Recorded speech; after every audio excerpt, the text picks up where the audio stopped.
아멘. 자, 여러분, 우리가 작년 7월과 8월 그리고 올해 7월과 8월 해서 3개월 반 정도 시간 동안 이사야서를 다 살펴본 겁니다.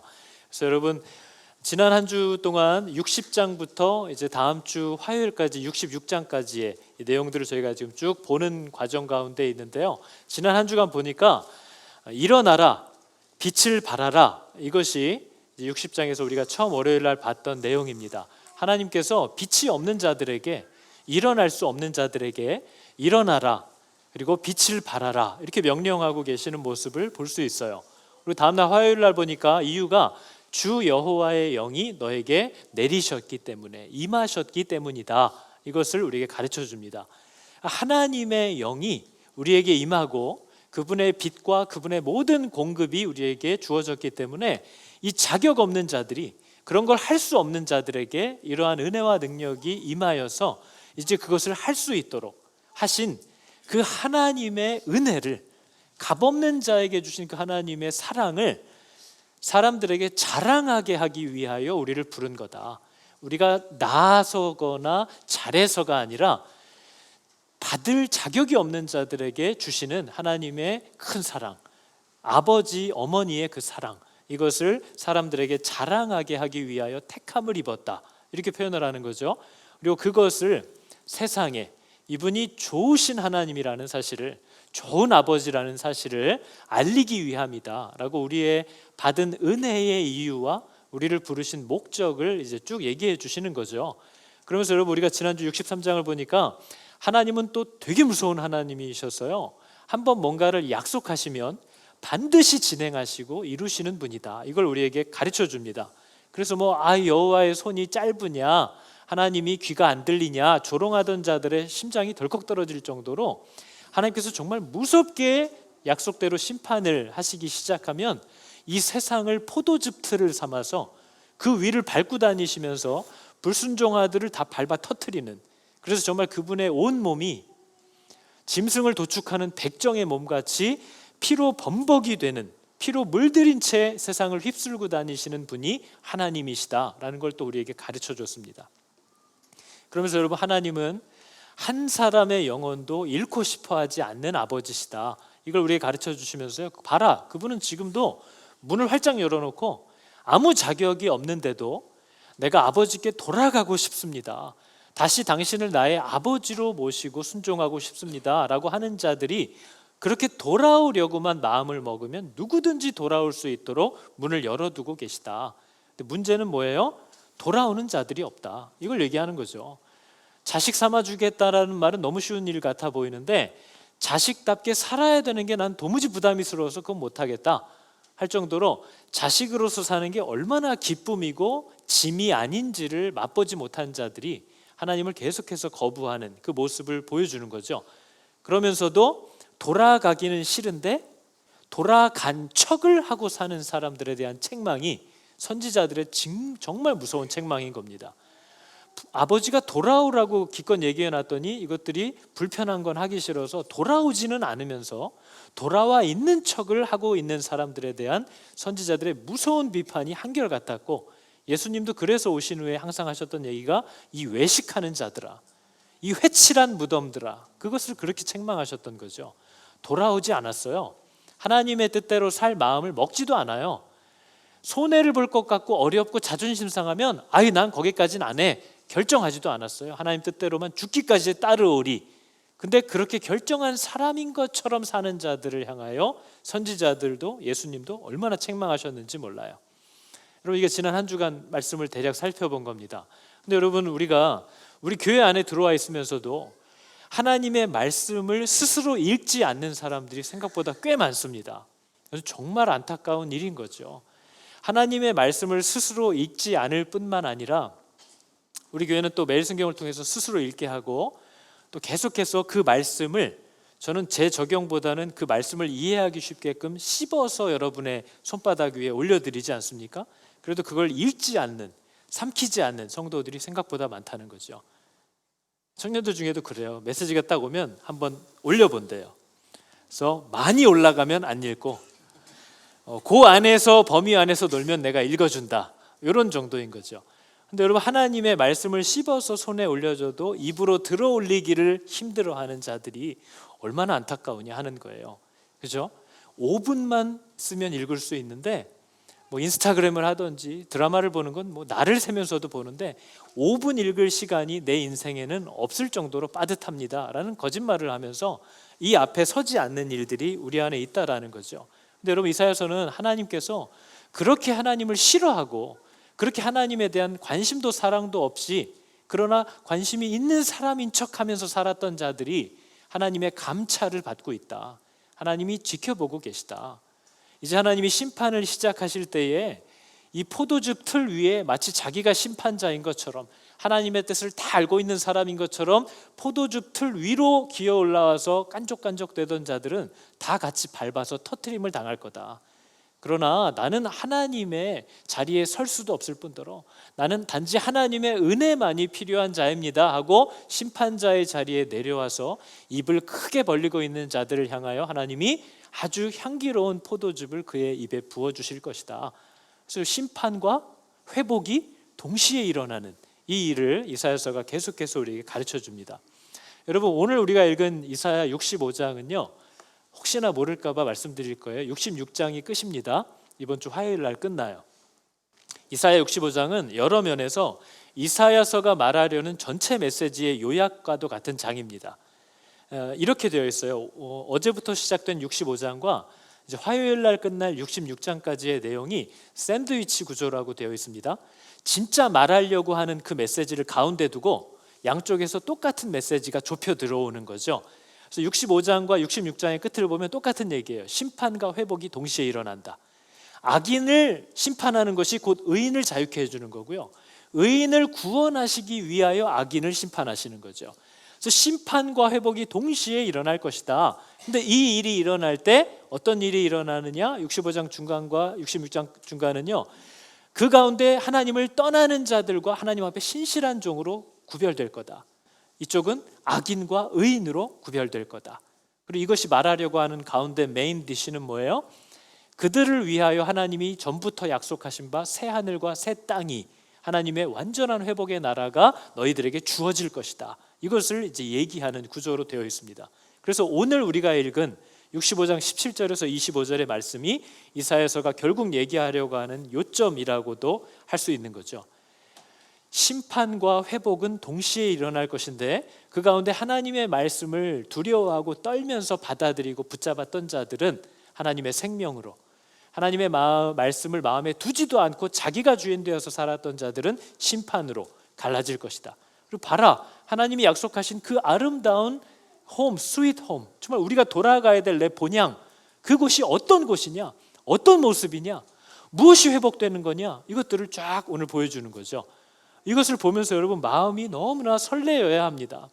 그렇지, 어떤 환난과 고난을 당하더라도 장차 다가올 저 나라는 이것들과 비교할 수가 없지, 내가 저걸 바라보면서 지금 이 길을 가고 있는 거지 하는 것을 우리에게 다시 생각하게 해주는 거죠. 여러분, 이사야서의 핵심 결론인 이 새 하늘과 새 땅, 하나님의 나라, 새 창조라고 하는 것은 하나님이 다스리신다라는 것을 누구도 부인할 수 없는 나라가 임하는 겁니다. 지금 저희가 이게 막 답답하잖아요. 하나님이 도와주신다니까, 하나님이 다스리신다니까, 이게 드러나지 않아서 너무나 괴로운데 누구도 부인할 수 없는 하나님의 주권이 중심에 자리 잡혀 있는 나라래요. 그리고 하나님의 공의가 실현되는 나라, 그걸 이렇게 표현하는 거죠. 그래서 여러분, 오늘 읽은 말씀의 18, 19절을 보면요, 이 나라의 중요한 특징은 사람이 하나님을 기뻐하고 즐거워하는 나라래요. 여러분, 이게 우리들에게 없는 겁니다. 그러나 예수를 만나면, 하나님을 만나게 되면 이 땅을 살면서도 회복되는 내용 가운데 하나예요. 사람이 하나님을 기뻐하게 됩니다. 사람이 하나님으로 인하여 즐거워하는 일이 가능해져요. 그게 여러분, 예수를 정말 믿은 사람들이 이 땅에서 누리기 시작하는 복입니다. 하나님이 기쁨이에요. 하나님으로 인하여 즐거워할 수 있어요. 그 일이 회복된대요. 근데 이 일이 회복될 수 있는 유일한 이유는 뭐예요?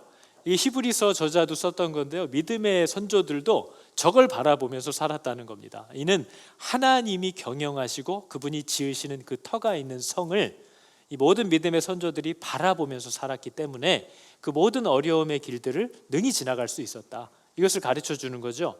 베드로 사도도 똑같은 얘기를 했습니다. 우리는 그의 약속대로 의에 거하는 바, 하나님의 말씀대로 살아가려다 보니까 너무나 많은 시련과 핍박과 죽임을 당해요. 그런데도 불구하고 하나님이 약속하신 대로 그 의에, 말씀에 계속 거하는 이유는 뭐예요? 하나님이 약속한 새 하늘과 새 땅을 바라보고 있기 때문이다. 그걸 발견한 자들만이 이 땅에서의 걸음을 갈 수 있다. 이게 회복된 나라예요. 하나님의 나라는요, 사람이 하나님을 기뻐합니다. 우리는 별로 안 그러잖아요. 기뻐해야 되는데 뭐가 기쁘다는 거지? 그렇게까지 하면서 살고 싶진 않은데, 그럴 만큼 하나님이 내게 중요하지 않은데, 이게 사실 우리의 마음에 너무나 많은 거죠. 근데 저 나라는 사람이 하나님을 너무나 기뻐하는 나라래요. 근데 사람만 하나님을 기뻐하는 게 아니라 뭐래요? 하나님도 사람을 기뻐하신다는 겁니다. 신랑이 신부를 기뻐함 같이 내 하나님이 그날에 너를 기뻐하시리라. 이것이 회복되는 나라의 특징이래요. 그리고 여러분 또 하나가 뭐냐면요, 우리가 아까 읽었던 내용 중에 쭉 나옵니다. 17절, 19, 20절, 21, 23절 나오는 내용이요, 이 나라는 남의 나라 듣듯이 들으시면 안 돼요. 제가 갈 나라예요. 저희 집 소개해 드리는 겁니다.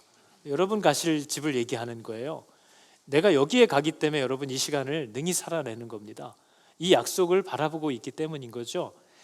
이전의 눈물과 아픔은 기억조차 나지 않을 것이다 라는 걸 우리에게 가르쳐 줍니다. 신음도 없고 안타까움도 없을 것이고, 이건 좀 이상해요. 하나님이 주시려고 계획했던 그 모든 복을 네가 그대로 다 받아 누리게 될 거다, 이것을 표현해요. 왜냐하면 여러분, 우리가 살고 있는 이 땅은 우리의 죄로 말미암아 뒤틀어져 있어서요, 하나님이 원래 우리에게 주시려고 했던 것이 우리에게 제대로 공급이 안 됩니다. 죄의 특징이에요. 죄의 특징은 불합리해서요, 어떤 사람이 이렇게 수고했는데 그 사람이 수고한 만큼의 대가가 그 사람에게 돌아가지 않는 게 죄의 특징이에요. 저 사람은 수고하지도 않았는데 남에게 피해를 끼쳤는데 그 사람이 막대한 이익을 받게 되는 일이 죄의 특징이에요. 그런데 그런 일이 이 땅에서 일어난대요. 그래서 우리가 오늘 읽은 21, 23절을 보면 이런 식으로 표현하잖아요. 어떤 사람이 집을 지었어요. 집을 건축했는데 자기가 거기 못 살고 다른 사람이 산다는 겁니다. 얼마나 가슴 아프고 원통이 터지는 일이에요. 어떤 사람이 포도나무를 심고 그렇게 애를 써서 가꿨는데 열매를 자기가 먹지 못한다는 거예요. 여러분, 이게 저와 여러분이 살고 있는 이 세상에서 실제 일어나는 일입니다. 그 사람이 한 해 동안 애써서 생산한 것이 다 거둘 때가 되어서 갑자기 우박이나 자연재해로 재난을 만나서 다 잃어버리는 일들이 이 땅에서 일어난다는 거예요. 우리 성도들 가운데도 이 이민사회에서 얼마나 많이 듣는 소식입니까? 한국에서 다 애쓴 것들 정리해서 왔는데 사기를 당해서 다 뺏겨버리는, 말도 안 되는 일들이 일어나는 거죠. 근데 여러분, 우리는 그런 일들을 만날 때 이상한 일 여기는 것처럼, 이상한 일 당하는 것처럼 여긴다는 거예요. 성경 분명히 그런 일을 만나거든 이상한 일 당하는 것처럼 여기지 말라고 얘기했습니다. 왜냐하면 우리가 살고 있는 이 땅에서의 세상은 죄에 비틀려진 세상이라 우리가 애쓰고 수고한 대로 먹지 못하는 세상이라고 성경은 분명히 얘기합니다. 그런데 우리가 돌아가야 할 나라는 우리가 수고한 대로 먹게 될 것이다, 그걸 얘기하고요. 이 땅에서 하나님이 성도들에게 주신다고 하는 은혜는 뭐냐? 그가 수고한 것을 그대로 받아 먹게 하시는 은혜. 이게 은혜라고 여겨지십니까? 이렇게 표현해요. 여호와를 경외하며 그의 길을 걷는 자마다 복이 있다. 어떤 복이에요? 네가 네 손이 수고한 대로 먹을 것이라. 네가 복되고 형통하리로다. 그러니까 여러분, 이 죄가 다스리는 세상은요, 우리가 당분간 더 살아내야 될 이 세상은 내가 수고한 대로 오질 않습니다. 근데 하나님의 은혜라는 건 뭐냐면 성도들이 수고한 대로 받아 먹을 수 있게 해주는 은혜를 하나님이 이 땅에서 주고 계시다는 거죠. 천국에서는 완전하게 될 그 일이 이 땅에서 하나님의 은혜가 아니면 가능하지 않다는 거예요. 그래서 여러분, 이게 이상하게 들릴지 모르지만 여러분이 지난 한 달, 지난 한 해 동안 내가 정말 수고해서 수고한 대로 먹고 사셨다면 그게 내가 혼자 애써서 먹고 산 게 아니고요, 내가 수고한 대로 그것을 누리게 하신 하나님의 은혜와 섭리가 있었기 때문에 내가 수고한 것으로 먹고 살 수 있었다라고 발견할 수 있어야 됩니다. 그게 하나님의 은혜가 있었구나, 이걸 깨달을 수 있어야 된다는 거죠. 당연한 게 아니라 은혜예요. 왜냐하면 우리는 내가 그렇게 수고해놓고도 아무것도 얻지 못하는 일을 이 땅에서 만날 수 있다라는 거죠. 근데 이 당연한 은혜의 섭리가 무너지지 않은 곳, 완전히 회복되어 있는 곳, 그게 하나님의 나라, 우리가 돌아가야 할 집이다, 이걸 얘기하는 거죠. 그리고 여러분, 세 번째 거는 제가 굉장히 많이 마음에 와닿고 묵상하게 됐던 겁니다. 슬픔과 고통을 당하는 일이 그 사람의 마음속에서 사라진다, 기억되지 않을 것이다. 우리는 평생의 트라우마로 여겨서요, 어떤 상처 때문에 아무것도 하지 못하는 일이 얼마나 많은지 모릅니다. 그리고 나는 이제 괜찮아졌어 라고 생각하고 말하고 다니지만 실제 그 상처와 비참이 내 삶에 얼마나 자주 간섭을 하는지, 내 관계를 깨뜨리고 하나님께 한 걸음만 더 나아가면 되는데 그걸 못하게 만드는, 나를 얽어묶은 사슬의 역할을 하는 일이 얼마나 많은지 몰라요. 근데 하나님의 우리에게 허락하신 이 나라는 사람을 얽어매고 있는 모든 슬픔과 고통과 비참, 그것에서 우리를 자유케 하시는 그 나라를 우리가 만나게 될 거다, 이걸 얘기하는 겁니다. 여러분, 제가 최근에 봤던 한 영화 중에 맨체스터 바이 더 씨라는 영화가 있습니다. 언제 기회가 되시면 한번 보세요. 이 영화가 뭐냐면요, 한 부부가, 한 남자의 얘기입니다. 세 아이가 있고 세 아이를 그렇게 사랑하고 화목하게, 말도 많고 친구도 많고 핸디맨으로 일하면서 살아가던 남자인데요, 하루는 겨울에 너무 추워서 자기 아이들은 추우면 알러지 때문에 숨을 잘 쉬지 못하는 어려움이 있기 때문에 난로에다가 장작 나무를 가득 넣어줬다는 거예요. 그리고 나서는 자기가 생각해 보니까 깜빡하고 그 방화벽 문을 닫지 않은 것 같다는 거예요. 그래서 애들을 위해서 난로를 가득 1층에 피워주고 이 아빠가 그 새벽에 가까운 슈퍼에 뭘 사러 걸어갔다가 물건을 사서 돌아왔는데 집이 다 불타 있는 겁니다. 소방차들이 와 있고 아내는 살아남았는데요, 세 아이가 다 불타 죽었어요. 그럼 여러분, 여기서 우리의 이 땅에서의 인생은 사실 끝나는 겁니다. 여기서 끝나지 뭘 더 하겠어요? 뭘 더 하고 싶겠어요? 뭘 더 할 수 있을까요? 제가 이 영화에서 제일 마음이 아팠던 장면 중에 하나예요. 이 주인공이 경찰서에 갔겠죠. 진술을 하는데 진술을 하다 보니까 자기 실수인 겁니다. 경찰들도 마음이 너무 아픈 거예요. 그래서 그 사람에게, 사람은 누구나 다 실수한다, 돌아가셔도 좋다 하면서 안타까워해요. 근데 이 아버지가 나오다가 지나가던 경찰의 총을 보더니 그 무표정한 얼굴로 총을 싹 끄집어서 자기 머리에다 바로 당기는 그 모습이 너무나 가슴이 아픈 거예요. 근데 이게 장전이 안 돼서, 발사가 안 돼서 경찰들이 진압을 한 거죠. 그리고 이 남자가 그 마을을 떠나요. 아내한테도 온갖 저주를 다 들었습니다. 이혼했어요. 그리고 자기는 살 이유도 없는 거죠. 이 마을에 살 용기도 없는 겁니다. 아이들과 관련된 모든 장면들이 자기를 죽이는 것 같고 숨을 쉴 수가 없는 거예요. 그래서 이 맨체스터를 떠나서 보스턴으로 가서 자벽부로 살면서 이 사람의 유일한 낙은 그거예요. 지나가는 사람 시비 걸어서 두드려 맞는 거. 맞으면서 자기의 마음을 푸는 겁니다. 아무한테나 험한 말을 하고. 근데 이 사람이 이 영화로 상을 받았던 게 고통을 당한 사람의 무표정함을 너무나 잘 표현하거든요. 나중에 한번 꼭 보세요. 여러분 얼굴 보는 것 같을 거예요. 네, 제가 여러분 보는 얼굴이 딱 그 표정이에요. 지금 아무 표정의 변화가 없어요. 뭘 해도 무표정해요. 근데 이 사람이 그런 고통을 당하는 장면을 계속해서 보여주는데요, 이 영화가 주려는 메시지 중에 하나 그겁니다. 어떤 아픔은, 우리가 이 땅을 살아가면서 만나는 어떤 아픔은 해결되는 아픔이 아니라는 거예요. 여러분, 자녀를 자기 실수로 산채로 죽였는데 다시 재혼해서 애들을 많이 낳으면 해결되나요? 그 문제가? 어떤 고통은 해결되지 않고 그냥 평생 그걸 끌어안고 살아가야만 한다라는 메시지를 너무나 잘 보여줘요. 이 남자가 그렇게 사는 거죠. 근데 여러분, 오늘 우리에게 주신 이 약속의 말씀은, 우리가 돌아가게 될 이 집은 이 땅에서 당했던 그 어떤 고통도 기억나지 않을 만큼 그 모든 것을 완전하게 회복시키는 하나님의 집이다 하는 것을 우리에게 얘기해 줍니다. 가고 싶지 않습니까? 너무 가고 싶지 않습니까? 이 집이 우리에게 약속되어 있다고 한다면 어떤 고통도 능히 그 장차 다가올 영광을 바라보면서 나는 갈 거야 하는 각오가 생기지 않겠느냐 하는 거죠. 여러분, 이것에 대한 믿음이 바로 우리의 선조들이 죽음까지도 마다하지 않고 어떤 핍박과 무시와 모멸을 당하면서도 갈 수 있었던 능력이라는 거예요. 이걸 바라보면서 갔다는 거죠. 무엇보다도 여러분, 이 나라의 이 집의 가장 기쁜 점은 하나님과 나와의 관계가 지금처럼 불투명하지 않다는 겁니다. 이렇게 놀랄 일은 아닌데, 그렇게까지 불투명한 일이 아니라서요, 내가 지금 하나님이 내 말을 들으시는 건지, 이것의 대답을 이렇게 하라는 건지 저렇게 하라는 건지 긴가민가한 이런 관계가 아니고요, 이제 이 집은 내가 하나님을 얼굴과 얼굴을 마주 보면서 대화하는 것 같아서 오늘 이렇게 표현하잖아요. 그들이 부르기 전에 내가 응답하겠고 그들이 말을 마치기 전에 내가 들을 것이라. 이런 원활한 소통이 하나님과 회복되는 곳을 네가 들어오게 될 거야. 거기서 나를 만나게 될 거다. 창조의 질서가 원래의 모습으로 다 회복됩니다. 오늘 얘기하니까 이리와 양이 서로 해하지 않아요. 사자가 소를 잡아먹지 않아요. 풀을 뜯어먹는데요. 뭐 이런 일들을 한대요. 뱀이 흙을 먹는데요. 뭐예요?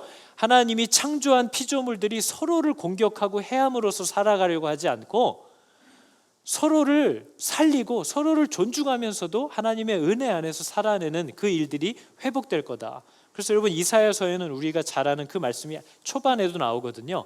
하나님의 영광이 임하는 날 높은 산은 알아서 낮아지고 깊이 파여버린 골짜기는 스스로 메워진다.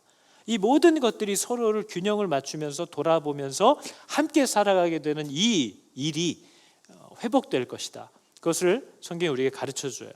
그래서 여러분, 이사야서의 후반부를 저희가 40장부터 시작했거든요. 지난달에 40장부터 시작됐던 말의 시작이 다음과 같았습니다. 하나님의 마음의 계획의 작정이에요. 너희의 하나님이 이르시되 너희는 위로하라. 내 백성을 위로하라. 하나님이 우리들을 위로하시고 그 구덩이에서 건져주실 계획을 세웠다는 거죠. 근데 여러분, 이 일을 할 만한 사람도 안 보이고 이 일을 할 중재자도 안 보여서 하나님이 인간의 모습으로 오셔서 죄인들의 종이 되어주셔서 그들을 그 구덩이에서 다 건져주실 거다. 그러니까 이 하나님의 놀라운 주인의 사랑을 세상 끝까지 노래해라. 그게 이사야서가 우리에게 얘기하는 겁니다. 그걸 우리에게 바라는 것이고 그게 우리의 드릴 찬양이고 그게 우리에게 기대하시는 예배라고 얘기하는 거죠. 그러면서 여러분, 이게 내일 보실 말씀입니다. 내일 읽을 66장의 첫 시작이 하나님의 이런 질문으로 시작합니다. 너희가 나를 위하여 무슨 집을 지으랴? 내가 안식할 처소가 어디냐? 여러분, 하나님이 안식할 처소, 하나님이 사시는 집은 오늘날 어디죠? 교회론의 질문입니다. 오늘 새가족반 처음 시작했는데 오전에 이 질문을 했어요. 하나님이 거하시는 집 어디입니까? 다음 새가족 등록 양육 때 다시 참여하시기 바랍니다. 하나님이 사시는 집이 누구예요? 예수를 믿는 나죠. 사람들이죠. 근데 하나님이 너희가 나를 위하여 무슨 집을 지으랴? 내가 안식할 처소가 어디냐? 우리가 하나님이 들어와 사실 만한 집이 아니라는 거예요. 우리 스스로 하나님이 들어와 사실 만한 거룩한 처소를, 나 자신을 그런 처소로 만들 수 없다는 겁니다. 절망이죠, 절망. 하나님이 우리와 함께 하실 방법이 없어요. 우리는 그럴 준비를 할 수가 없어요. 그런 거룩한 존재가 안 돼요. 그랬더니 2절에 바로 뭐라고 따라 나와요? 내 손이 이 모든 것을 지었으므로 그들이 생긴 것이다. 그러니까 뭐예요? 맨 끝에? 그래서 내가 그 사람을 돌볼 거다. 하나님이 우리를 만드셨기 때문에 내가 여기 있는 거 아니냐, 너희가 거기 있는 거 아니냐, 네가 나를 위하여 뭘 해주는 게 아니라는 거예요. 여러분, 예배와 성도의 헌신은 하나님이 부족한 뭔가를 우리가 해드리는 게 아닙니다. 네가 나를 위해서 할 수 있는 게 아무것도 없다. 너도 내가 지은 거 아니냐, 내가 너를 돌보는 거다. 우리의 예배는 뭐예요? 하나님이 나를 돌보시도록 내어드리는 게 우리의 예배고, 하나님이 나를 돌보시도록 하신 후에 그 은혜를 기뻐하고 감사하고 자랑하는 것이 찬양이다. 그걸 얘기하는 거죠. 그게 우리의 드릴 예배래요. 하나님이 우리를 교회로 만들어 가실 거래요. 근데 조건이 저 가운데 딱 나오지 않습니까? 뭐래요? 무릇 마음이 가난하고 심령에 통회하며 내 말을 듣고 떠는 자, 그 사람을 내가 돌볼 거다. 저게 뭐냐면 하나님이 이렇게 하겠다고 정하신 것을 겸손하게 엎드려서 받아들이는 자를 말하는 거예요. 복음은 받아들이는 자의 거예요. 근데 그게 뭐라고 표현해요? 마음이 가난한 거예요. 마음이 부자인 사람은 왜 그렇게 하죠? 나는 그렇게 생각하지 않는데 하는 사람인 거죠. 근데 그 자리에 엎드려 통회하고 하나님의 말씀을 듣고 떤다라고 표현합니다. 여러분, 저 떤다라는 말에 집중을 하셔야 돼요. 성경에 되게 많이 나옵니다. 하나님의 말씀을 들으면 떤다라는 게 무슨 뜻일까요? 순종한다는 뜻이에요. 그분의 말씀이 가볍게 들리지가 않는 겁니다. 하나님의 말이 마음에 박히는 거예요. 부담이 돼요. 두려워요. 정말 저렇게 될 거라는 게 믿어져요. 그러니까 하나님의 말씀을 들으면 그 마음이 움직이는 거죠. 하나님의 말씀을 듣고 떠는 것이 성도의 증거입니다. 그 사람은 하나님의 말씀을 가벼이 듣지 못해요. 하나님의 경고가 정말 두렵게 느껴집니다. 하나님의 축복이 진짜 그 사람의 현실에서 위로를 줍니다. 왜냐하면 그게 진짜라고 믿어지거든요.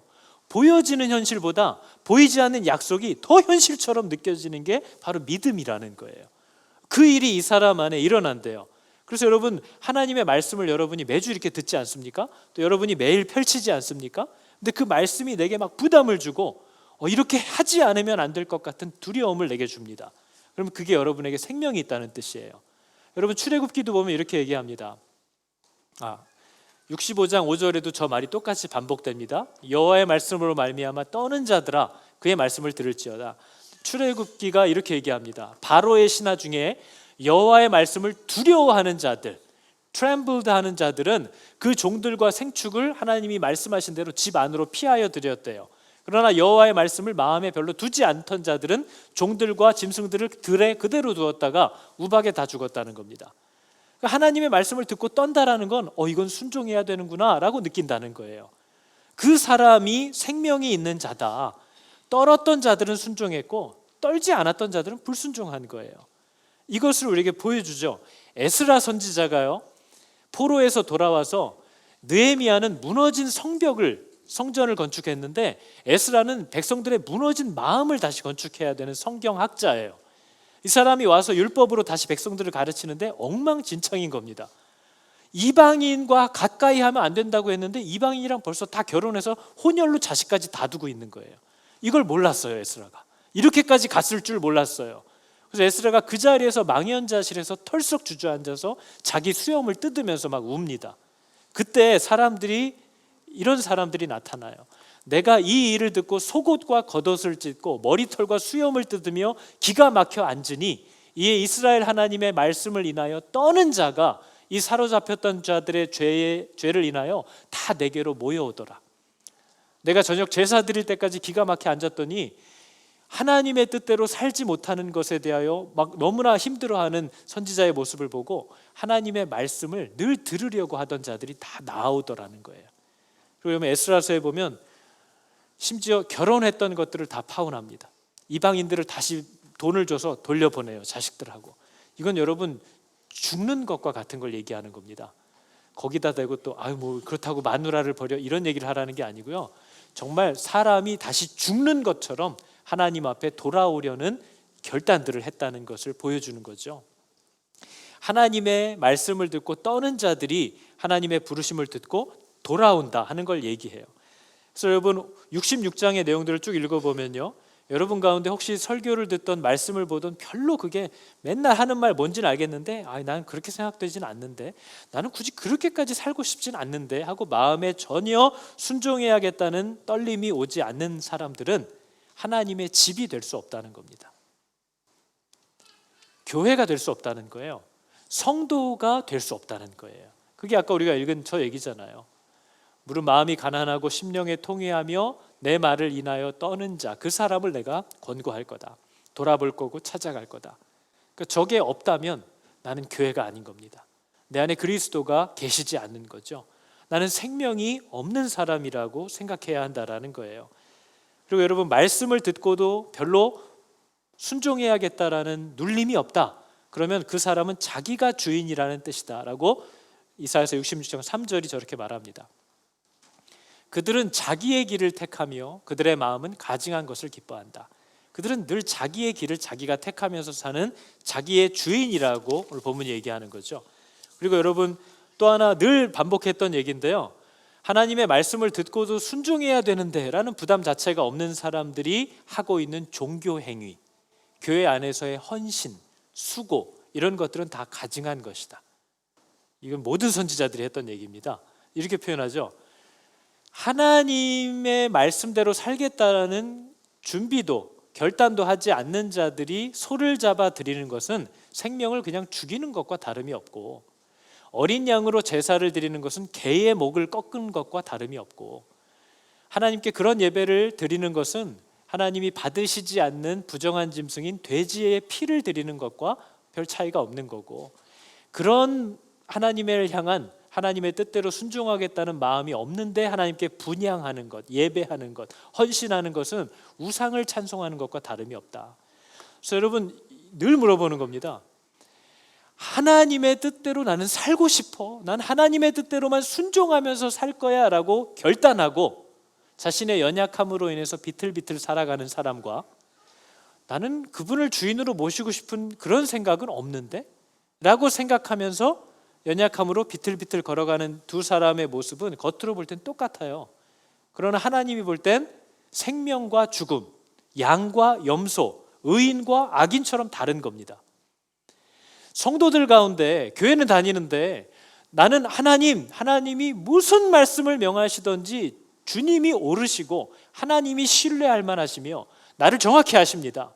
나는 그 하나님의 뜻대로만 살아갈 겁니다 하는 그 결단 안에서 몸부림을 치는 사람이 아닌데, 하나님 앞에 나와서 이렇게 헌신하고 예배드리고 찬양하고 하는 것들은 무의미하다라고 이사야만 얘기한 게 아닙니다. 선지자들이 한결같이 외쳤던 내용의 핵심은 위선이에요. 위선, 가증하다는 거죠. 하나님께 자신의 주권을 넘겨드리지 않았는데 주권을 넘겨드린 사람인 척하면서 살아가는 그 삶을 하나님이 무엇보다도 혐오하셨다는 걸 우리가 알아야 됩니다. 정직해야 돼요. 솔직해야 됩니다. 내 상태가 어떤지를 남의 시선을 의식하면서 그런 척 살려고 하는 것이 우리를 병들게 하고 교회를 무너뜨리는 일이 되는 거죠. 나는 믿어지지 않습니다. 나는 사랑이 느껴지지 않습니다. 나는 생명이 없는 것 같습니다 라고 얘기할 수 있어야 돼요. 그리고 하나님 내게 생명을 주십시오, 내게도 사랑을 주십시오, 내게도 믿음을 주십시오 라고 구할 수 있어야 되는 거죠. 그것이 교회여야 돼요. 와서 믿는 사람인 척하면서 누가 더 크냐 하는 곳이 교회가 아니에요. 하나님 그런 사람들을 혐오하고 미워하신다고 분명히 우리에게 가르쳐주고 계시는 것을 우리가 알 수 있는 거죠. 마지막으로 여러분, 하나님의 말씀을 듣고도 난 거기에 순종해야지 라는 마음이 생기지 않는 자들의 만나게 될 결과 중에 제일 두려운 건요, 그들은 어리석은 길을 선택하게 될 거다. 그리고 그들이 평생에 두려워하고 무서워하던 일들을 다 만나게 될 거다. 이렇게 이사야서 66장이 얘기합니다.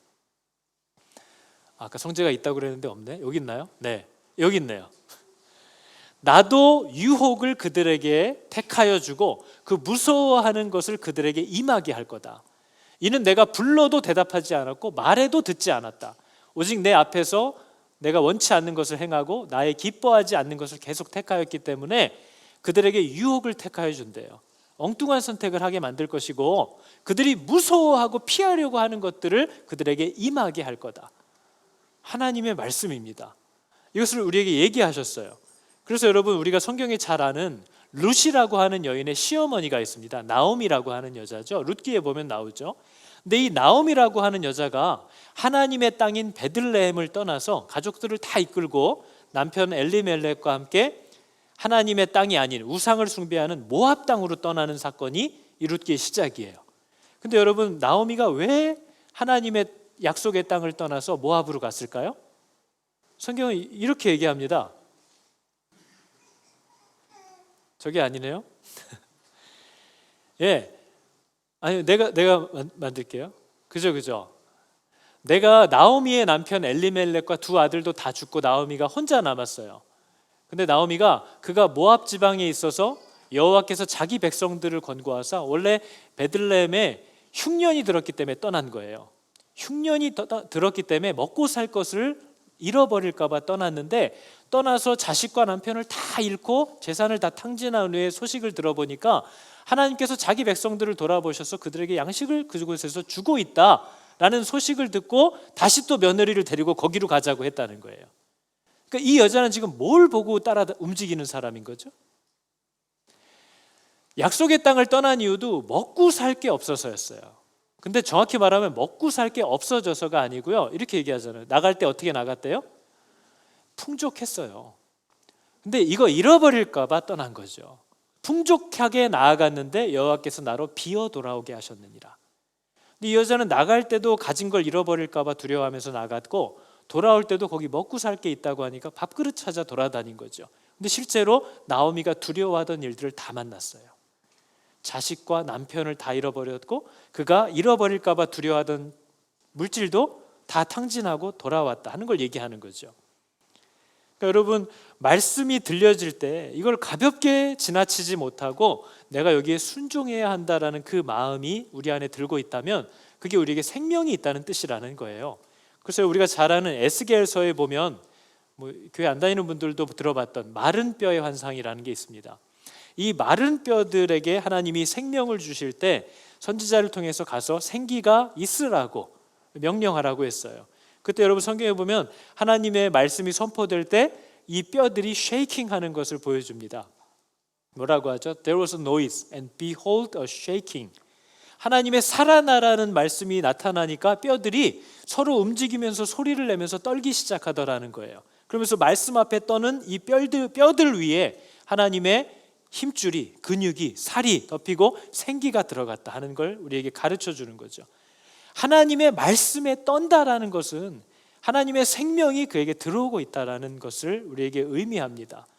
우리가 교회라는 증거는 하나님의 말씀을 듣고 이 말씀이 요구하는 대로 나를 변화하고 방향을 바꾸고 살아내기 위한 반응들이 성도들의 삶 가운데 그 소식들이 들려질 때 우리는 비로소 이 교회가 살아있다라고 얘기할 수 있는 거예요.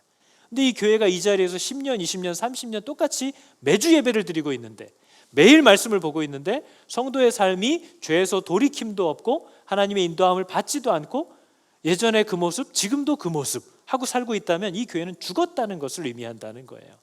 교회가 살아있지 않고 생명이 없다라는 걸 얘기하는 거죠. 그래서 여러분, 하나님의 말씀을 펼치실 때, 하나님의 말씀이 들리워질 때 이게 내 마음을 두렵게 한다, 이게 내 마음을 불편하게 한다 라는 것은 은혜의 시작입니다.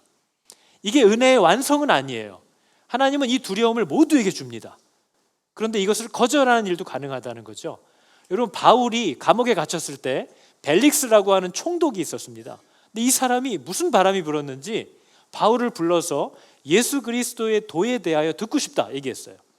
은혜지 않습니까?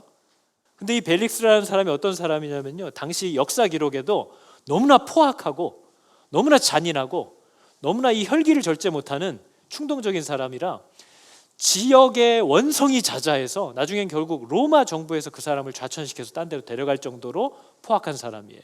근데 이 벨릭스라는 사람이 굳이 바울을 불러서 말씀을, 네가 믿는 도를 듣고 싶다 했을 때 이 벨릭스의 마음을 좀 부드럽게 해줄 수 있는 좋은 얘기를 하면 얼마나 좋아요.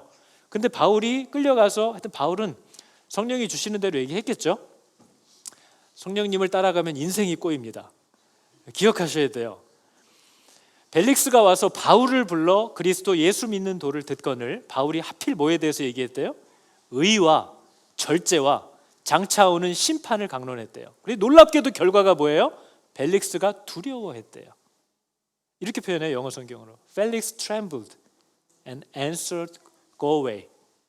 꺼져라, 가라, 쉿, 그만 말해. 왜요? 두려우니까요. 마음이 어렵다는 거예요.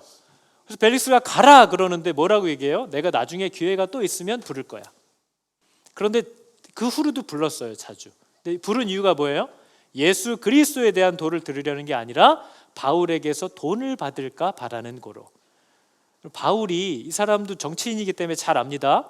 꽤 많은 지역의 성도들이, 신도들이 있다라는 걸 알아요. 그리고 이 당시 유명했던 건 뭐냐면 어느 지역이 흉년을 만나면, 예루살렘이 흉년과 가뭄에 어려움을 당하면 막 다른 교회에서 연보를 모아가지고 막 이쪽으로 보내고 이랬단 말이에요. 돈이, 큰 돈이 움직여요. 그러니까 바울이 우두머리이기 때문에 돈을 혹시나 풀어달라, 잘해달라 이런 걸로 돈을 받을까 싶어서 계속 불렀다는 거죠. 여러분, 교회 안에서도요, 그리스도를 알고 싶고 예수에게 나는 순종하고 싶어서 말씀 앞에 서지 않는 사람들이 있습니다. 어떻게 하면 사람들에게 인정을 받을까? 어떻게 하면 내가 쟤보다 커질까? 나을까? 이것 때문에 양육에 나오고 교육을 받고 예배를 드리는 사람들이 실제 있어요. 저런 일을 저 사람들이 하더라는 거죠. 하나님이 은혜로 저 악한 자에게 바울이라는 당대 최고의 성도를 만나게 하셔서 예수 그리스도의 온전한 복음을 듣게 하셨는데, 그래서 그의 마음에 성령이 주시는 떨림과 두려움이 임했는데 그것을 즉각 거절하더라는 거예요. 불편해, 힘들어, 이 뭐야, 가라, 그만 말해라, 내가 나중에 듣고 싶으면 부를 테니까 더 이상 하지 말아라. 교회 안에도 얼마나 많은지 몰라요. 여러분, 전 되게 많이 봤는데요, 교회 안에 올 때부터 눈물이 나더래요. 그래서 그냥 간대요. 대단하지 않습니까? 이게 뭐지? 그럼 가는 거예요. 이거 왠지 은혜 받을 것 같아. 그럼 가는 거죠. 정말 여러분, 농담 같지만 이런 일들이 우리 안에 많이 있어요. 누가 너무 미워서 저거 죽여버릴까 하는데 왠지 이러다가 용서할 것 같아. 그러면 안 듣는 거죠. 사람은 기가 막히게 강팍합니다. 하나님의 말씀이 들려서 마음이 떨리기 시작할 때 그걸 거절하더라는 거죠. 그걸 하지 말라는 거예요. 여러분, 그러지 말라는 거예요. 그 앞에, 그 불편함 앞에 당면하라는 거죠. 더 나아가서 더 구하라는 겁니다. 여러분, 우리와 함께 찬양할 텐데요, 아까 제가 말씀드렸던 영화의 여러분 뒷부분이 이렇습니다. 이 남자가 되게 비참한 삶을 살았잖아요. 자기의 손으로, 자기 실수로 그 어린 딸들과 갓난아기를 죽였어요. 이 사람은 너무나 괴로워서 어떤 생명을 자기가 돌본다는 것을 이제 정말 싫어합니다. 그런데 이 주인공에게 형님이 한 분 계시거든요. 근데 이 형님은 어려서부터 심장에 결함이 있어서 언제 죽을지 모르는 폭탄을 안고 사는 사람이에요. 이 사람도 결혼을 해서 한 10대 후반의 아들이 있습니다. 아내는 알코올 중독자예요. 술 먹고 아무 데서나 자다가 집을 아예 나가버려서 소식을 몰라요. 아들 하나 키우고 있는 거죠. 근데 이 형이 죽은 겁니다. 심장마비로. 근데 이 심장마비로 죽은 형이 남긴 유언장이 이제 동생에게 도착을 했는데요, 네가 내 아들의 후견인이 되어달라. 근데 우리 아들은 여기서 태어나서 친구들이 여기만 있기 때문에 이 아이가 다른 지역으로 가는 건 너무나 큰 충격을 줄 것 같고, 네가 여기로 와서 그 동생이 자기 가족들을 다 잃은 곳, 그곳으로 와서 내 아이를 맡아달라. 그리고 이사 비용도 책정해 놓고 매달 자기 아들과 함께 살 돈도 준비해 놓은 거예요. 이 동생이 이해를 못해요. 변호사도 깜짝 놀라요. 아니, 형제가 이걸 얘기를 안 했단 말이야? 동생은 처음 듣는 얘기예요. 근데 형의 마음은 그겁니다. 이 동생이 그 상처에 눌려서 도망치는 것을 원치 않는 거예요. 동생이 그 아픔의 자리로 다시 돌아와서 직면하고 3명의 맡겼던 생명을 죽여버렸던 동생에게 자기 아들까지 맡기는 거예요. 네가 얘를 돌봐달라. 이 동생이 너무 감당을 못하는 겁니다. 그래서 여러분, 그 영화의 중간에 보면요, 이 삼촌은, 이 주인공은 이 동네만 오면 숨이 안 쉬어져요. 내 아들이 뛰어놀던, 내 딸들이 놀던 곳, 내 딸들이 죽은 곳, 숨이 쉬어지겠습니까? 근데 이 아들은 부모님과 함께 살던 곳에 삼촌이라도 있었으면 좋겠는데 삼촌은 자꾸 내가 못 살겠다고 가려고 하니까 얘도 붙잡지는 못하겠고 괴로운 거죠. 둘이 식탁에 앉아서 얘기하다가요, 삼촌 안 가면 안 돼? 삼촌은 그래요. 내가 숨을 못 쉬겠어. 둘이 끌어안고 엉엉 울어요. 근데 여러분, 이 형이 원했던 건 그거죠. 동생이 그 상처를, 이 한 생명을 돌보기 위해서 그 아픔의 자리로 다시 돌아와서 그걸 직면하고 그걸 이겨내기를 원하는 거예요. 그래서 동생이 그걸 해낼 수 있게끔 이사 비용도 생활비도 형이 다 마련해 놓은 거예요. 성경이 아닙니다. 뒤에가 어떻게 됐는지는 말 안 할 거예요. 직접 보시던지. 그 고통을 우리에게 보여주는 거죠. 여러분, 하나님께서 우리들을 부르신 이유가 있습니다. 여러분, 우리가 받은 상처가 얼마나 큰지 몰라요. 저도 목사로서 받은 상처들이 있어서요, 비슷한 말, 비슷한 분위기, 비슷한 일이 진행되는 것만 봐도 심장이 얼어버리는 것 같이 차가워져요. 사고가 멈추는 것 같고요, 사랑이 금세 식어져 버립니다. 그리고 떠나버리고 싶고 그만두고 싶어요. 그게 우리의 상처라는 거죠. 그리고 하나님은 그런 자들에게 이 영혼을 맡긴다고 그것을 위해서 필요한 것들을 공급해 주신다고 약속하는 거예요. 여러분은 여기를 넘어가시겠습니까? 이 아픔을, 이 부름에 응답하시겠냐 하는 거죠. 우리가 오늘 부를 찬양은 다 아시는 겁니다. 찬송가이기 때문에요. 찬송가의 가사가 하나님이 우리에게 주신 것과 너무 똑같아요. 이사야서의 내용의 요약 같습니다. 우리의 마음이 저 포로들이 낙심되고 소망이 안 보여서 근심에 눌려 있는데 주께서 그들에게 오셔서 위로를 주시기 시작했어요. 뭐 어떻게 하라고는 하시는데 어떻게 해야 될지 가는 길이 깜깜하고 두려움도 많은데 주님이 또 직접 오셔서 함께 하시면서 내 짐을 또 그분이 지어주세요. 그래서 뭐라고 하래요? 그 은혜가 내게 족하네. 그 은혜가 내게 족하네. 저와 여러분 이 땅을 살아가면서 필요한 모든 은혜를 하나님이 넉넉하게 주십니다. 이것을 꼭 믿으시기 바랍니다. 하나님의 팔이 짧지 않습니다. 하나님이 귀가 안 들리는 게 아니에요. 우리가 이 땅을 성도로 살아가기에 필요한 모든 것을 주시는 분을 우리 함께 찬양할 때 하나님께서 회복해 하시고 치료해 주시는 은혜 주시기를 바랍니다. 내 마음이 낙심되며 근심에 눌릴 때 주께서 내게 오사 위로해 주시네. 가는 길 캄캄하고 두려움 많으나 주께서 함께하며 내 짐을 지시네. 그 은혜가 내게 족하네. 그 은혜가 족하네. 이 괴로운 세상 지날 때 그 은혜가 족하네. 희망이 사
들어갈 집이 바로 이런 집입니다. 우리가 곧 만나게 될 곳이 바로 이런 곳입니다. 그래서 여러분 우리가 살아갈 수 있는 거고 살아내야 하는 거죠. 우리 시간 기도할 때 하나님께서 우리에게 또 주신 우리 가족들, 우리 김철 집사님, 또 우리 권사님 하나님께서 기억하시면서 여러분 연락 받으신 대로 하나님 고쳐주시고 위로해 주십시오. 또 무엇보다도 어떤 일을 만나든지 우리가 이 고난과 사망을 지난 후에는 바로 이런 영원한 생명과 기쁨의 나라로 가게 된다라는 것을 알고 하나님 소망을 가지고 끝까지 싸울 수 있는 힘도 필요도 하나님 공급하여 달라고 우리 두 분을 위해서 또 우리들을 위해서 같이 기도하겠습니다. 하나님께서 우리에게 주신 은혜의 그 크심이 놀랍고 감사드립니다. 하나님께서 우리를 치료하시고 만지시듯이 또 언제나 우리를 회복해 하시고 이끌어 주시듯 하나님 우리에게 주신 하나님의 사랑과 은혜에 아버지 그 크심이 우리 가운데 나타날 수 있게 하여 주시고 하나님 내게 허락하신 생명 진실로 아버지 우리를 가득 채우고 아버지 허락하신 우리 가정과 교회와 지역사회와 세상에 끝까지 이르러 자랑되고 전달될 수 있도록 하나님께 주시기를 원합니다. 진실로 생명을 주시는 하나님, 진실로 우리의 마음을 만지시고 새롭게 하시는 하나님께서 아버지 우리에게 약속하신 저 새 하늘과 새 땅을 바라볼 때에 아버지 내가 능히 이 땅을 성도로서 믿음으로 살아갈 힘과 격려를 얻습니다. 주님 나를 긍휼히 여겨주시고 이를 불쌍히 여겨주사 형제들이 닫고 회복되는 동안에 위로 허락하여 주시옵소서. 하나님 우리의 가족들을 주께서 돌아보아 주시고 병든 자를 고치시고 위로하여 주시되 이 땅에서의 생명과 더불어 영원한 생명을 바라보는 이 참 은혜와 참 능력을 아버지 회복하게 하여 주시옵소서. 우리에게 약속된 바 영원한 생명 아버지 이것이 무엇인지를 알게 될 때에 아버지 성도는 놀라운 힘과 능력과 기쁨을 회복하는 줄을 믿습니다. 우리가 돌아가야 할 곳을 이렇게 가르쳐 주시며 이 모든 일들을 혼자 행하시는 하나님을 내가 기뻐하고 자랑합니다. 하나님이 없이 주 없이 살 수 없습니다. 하나님은 바로 죄인들을 위한 구주시며 약한 자를 위한 하나님이시고 상처받고 쓰러져 죽은 자들을 위한 구원자가 되시는 줄을 알게 하여 주사 하나님이 우리를 위하여 예비하신 모든 은혜들을 넉넉히 뻔뻔하게 또한 기쁘게 받아먹고 그것으로 인하여 기뻐하고 즐거워하는 노래를 평생에 쉬지 않는 자녀들 다 되게 하여 주시옵소서. 여호와는 내게 복을 주시고 너를 지키시기를 원하며 여호와는 그의 얼굴을 비추사 은혜 베푸시기를 원하며 여호와는 그 얼굴을 너에게로 향하여 드사 평강 주시기를 원하노라. 아멘.